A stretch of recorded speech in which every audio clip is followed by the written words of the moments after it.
This is the PR Podcast, a show about how public relations helps you tell your story to the world.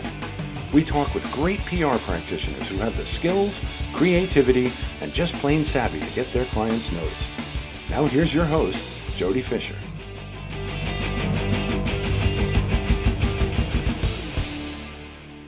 Hey everyone, and welcome to the PR Podcast. I'm Jody Fisher. Thanks for joining us. Well, here we are, the other side of Thanksgiving. Hope you had a good time, whatever you did, whether you were with friends and family or by yourself, or maybe a smaller group of people, whether you traveled or whether you didn't. Hope you had a great time, and hope we're moving further back towards our new version of normal. We're not going to call it normal anymore. The new version of normal in our world of COVID. But hope you had a good time for Thanksgiving. And here we are, headed right into the last month of 2021. Can't believe it's December already. Time to get those annual contracts renewed, time to get your strategy done, time to reflect on what you want to accomplish in this new year, how you will guide your clients. So hope you have that act together. And if you don't, take this week to get it together. And make sure that you get your strategy lined up so that you can march into 2022. Wow, 2022. With confidence in your own ability and your ability to provide value to your clients. Speaking of the new year, we are booking new guests for January and February, so please get in touch with us. Social media, probably the best way. Facebook, Twitter, and Instagram, and Twitter, probably the best among those. Make sure you let us know. Pitch yourself as a guest.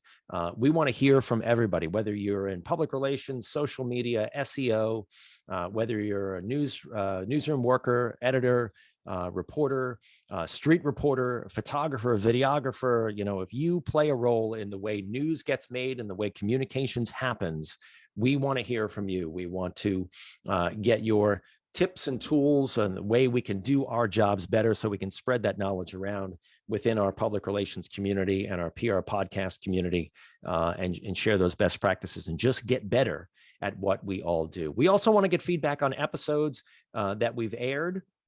This is episode 57 at this point. Wow. And what you want to hear next. And the only way to do that is to reach out, get in touch, send us a DM, tweet something out, let us know. And also, we really appreciate if you share the podcast too, because the more listeners that we have, the more people who are participating in our community, the more views and opinions that we get on what we do, the better we all are for it. This week, we are going to head back to the Reddit public relations page for some Q&A. So let's get right into it. Okay, question number one from the Reddit Q&A page, or Reddit public relations page, I should say, is landing a job in PR as competitive and difficult as it sounds? And this comes from Ocean Radio Guy. Hey, Radio Guy. All right, I'm an old radio guy, so let's see what he has to say. I'm graduating from San Jose State University with a degree in comms in a couple of years and excited about going into PR. Terrific. However, I frequently read here stories of people with master's degrees, four-year internships who have been trying to break into PR for years and haven't been able to. Is this really that much of a struggle? Is the field oversaturated and overcompetitive? Depends on who you ask, I think, is the answer to the question. My opinion is it oversaturated? No, I think there's an awful lot of people who do work in this business, but I think the ones who do it well are fewer and further between. And so I would say I would not let that discourage you from getting into the practice. Going back in my early career, before I was in public relations, I was a radio reporter. And so I was out in the field with my microphone, running around, doing interviews, reporting on the radio. And I took those skills, those storytelling skills, those newsroom decision maker skills, translated those into a career in public relations. I worked in-house and at agencies, figured out that I like agency work better than in-house work. But that's a personal preference. So you gotta experience both, I think, before you make that decision. And that takes a whole bunch of years before you figure that out. But I don't think that it's oversaturated and overcompetitive. I think you will succeed to the degree that you make yourself stand out. And choose the thing that you think you can be really good at, and not up front. I mean, over the course of years. Choose the thing you're going to be really good at, and then go do that. Go do that with gusto. and make sure that you make yourself stand out, make yourself valuable to your clients. Is this a field that you're going to walk into a $100,000 job first day? No way, man. You're going to pay your dues. You're going to walk up the ladder just like everybody else does. Nobody walks into that six-figure salary their first day out of grad school. Get as much experience as you can. Talk to people who are already in the industry. Expand your network by leveraging your other people's networks. You have friends who probably have friends who work in this area. Talk to them, figure out how they did it, figure out how to get in, and start working. Also work the side hustle. You work that job on the side. You got 2 years, it says, since until you graduate. Start building that online portfolio. Be doing a podcast or a blog. Be writing press releases. Volunteer in your community for people who don't have a budget for PR but want to get PR. Get those skills down. Start doing the thing that you actually want to do. And part of it may teach you whether or not you actually want to be in this profession. But just get going, and make sure that you bring the skills to the table that are going to differentiate you. I think that's the most important piece. Okay, question number 2 from Dex Ben Y writes, why did you quit? And I chose this based on just on that subject line. So let's get into this. Hi, PR folks. This is a question for agency members, former or current. Why did you, or why would you, quit working with your agency? This is specific to painful clients. If you have other reasons within this realm, please feel free to mention those in the comments. And they give a little multiple choice here to choose from if you want to. Clients who want you on a call all the time, on call all the time, I should say. Agency wouldn't let go of a toxic client. Clients are disrespectful, verbally, mentally abusive. No one stands up to toxic clients. Sounds like you've had a little bit of a personal experience here with some of this. And so I feel for you. And I'm sorry if you've gone through this, that you have. Everybody runs into toxic clients. Everybody runs into somebody who is just, mean or awful or nasty. And I'm differentiating that from like people who are just having a bad day. We all have bad days. We all have done something or treated someone in a way that we wish we hadn't later. And that happens. And that's different from someone who's just at you all the time. I have had experiences with, I wouldn't say toxic clients, but clients you don't want to work with anymore. And those are the people that, if you're in charge of your own business, like I am, you just let go. You say, thank you very much. We're either not going to be working anymore if it's an emergency situation, or just when time comes around, you just don't renew the contract. You say, thanks so much. We really appreciate it. We've enjoyed working with you, and we're not going to work with you anymore. And you just tell them why. Don't hesitate to bring, if you're not in charge of the client relationship. In other words, if you don't have the decision-making capacity to cut off the relationship, you need to bring that to your management. And if the management won't, then you need to ask to be reassigned. You need to be asked to be moved off with reasons why. It can't just be, I wanna, and sort of put your foot down. You've got to explain why. You got to explain what happens. You got to document it to the degree that you can document it, and really bring your agency or your manager the very specific and documented reasons why you want to be moved off that account. And if none of that will happen, you got to put yourself first, and you got to maybe look for something else. And that's easy to say, hard to do. But you do have to look out for yourself, because there are toxic people in the world. There are toxic clients in the world, sadly. And you've got to, for your own sake, stay away from them. So do what you have to do, walk the path. Maybe, again, ask somebody else who's been through it what they would do.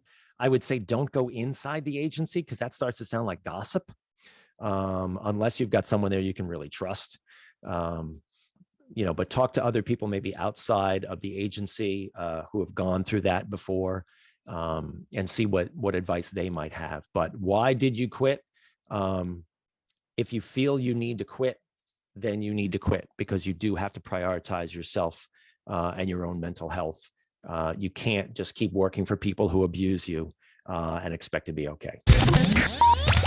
All right, next question. Social media tips. This comes from LA Jazz 1, who writes, what's your best tip for getting better exposure or engagement on social media? I found Reels to be a great way to drive traffic to your page recently. So